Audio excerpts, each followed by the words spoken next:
سيد مواعش تقول يسمح لي مساعد يشوف سلامة ديال الدريه الاولى. داكشي باغي مساعد. دور من هنا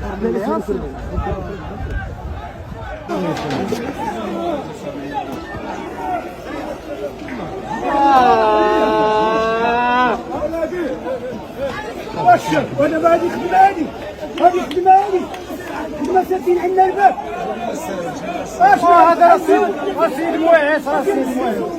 المشهد اللي شفتو في الاول ديال الفيديو وهذا المشهد هذا اللي كتشوفوا فيه دابا كان هو مشهد نهاية مقابلة القمة ديال جولة 17 في البطولة الوطنية ديال واحد الدولة اللي غادي تنظم كاس افريقيا 2025 وكاس العالم 2030. مقابلة ديال القمة لاعب كيتصاب فيها وفي اخر المقابلة ما كاين حتى اسعاف ولا بريكاردي اللي غادي يقدر يخرجوا بالسلامة اللازمة، كاين غير صاحبه والاطر الطبية ديال الفريق اللي هازينو على كتافه ومخرجينه. حشومه، عيب وعار. فالسلام عليكم اول حاجه بعدا، وكما العاده ما تنساش دير جيم وبارطاج. الا كنتي مازال ماشي ابوني في لاشين تابونا ليها ونبداو مع اول خبر. فكيف ما شفتوا في اول حلقه من بعد الاصابه ديال نوفل الزرهوني في المقابله اللي جمعت فريق الرجاء الرياضي البيضاوي باتحاد توارقه يوم السبت 17 فبراير برسم قمه الجوله 17 من البطوله الوطنيه، فمن بعد الفحوصات الطبيه اللي دارها اللاعب يوم الاحد 19 فبراير بينات بانه ما كايناش اصابه خطيره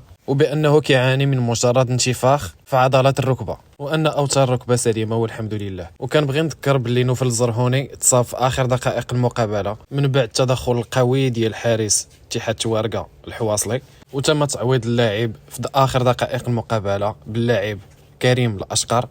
كما ان الفريق الطبي كيظن بان اللاعب محال واش يكون واجد كونتر حسنيات اكادير نهار الثلاث الجاي ان شاء الله. فكنتمناو الشفاء العاجل لنوفل الزرهوني ويرجع لنا بصحه جيده ان شاء الله في اقرب الاوقات. الخبر الثاني واللي معنا اليوم وهو البلاغ ديال فريق الرجاء الرياضي البيضاوي من بعد مقابله اللي جمعت فريق الرجاء الرياضي البيضاوي واتحاد توارقه. البلاغ اللي تحط في لاباج اوفيسيال ديال الرجاء يوم الاحد 18 فبراير جاء على اثر القرارات التحكيميه الجائره والظالمه ديال الحكم التمسماني برسم مقابله ديال القمه ديال جوله 17، بحيث هذا الحكم تغاضى على ضربتي جزاء اللي كانوا واضحين في المقابله، وناهيك عن ذلك في انه واحد الوقيته جاتو الحلاوه ديال بانه يبقى يعطي الصفرات للاعبين ديال الرجاء الرياضي البيضاوي. كما ان البلاغ ما احتجش غير على السيد تمسماني بوحدو، بل هو احتج على الطاقم التحكيمي اللي كان في المقابله كلها، خصوصا الحكام اللي كانوا في الفار، اللي في بزاف ديال المحاولات ديال فريق الرجاء الرياضي البيضاوي كنشوفوا بان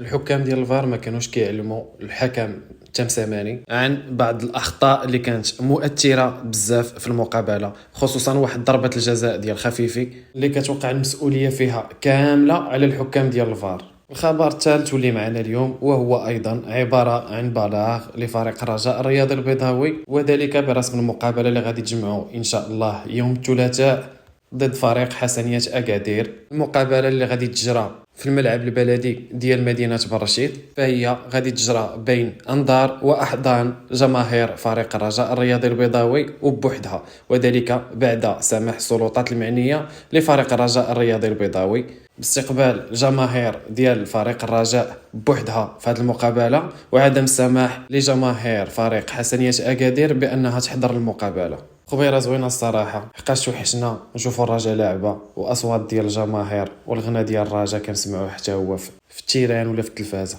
فهنايا وصلنا للنهايه ديال الحلقه، فإلا عجبتكم الفيديو ما تنساش دير ابوني لاشين الا كنتي ماشي ابوني، ودير معك واحد جيم، وما تنساش تعطينا الاراء ديالك في التعليقات. ومن هنا الى مقابله حسنيات اكادير غادي نقول لكم تشالا.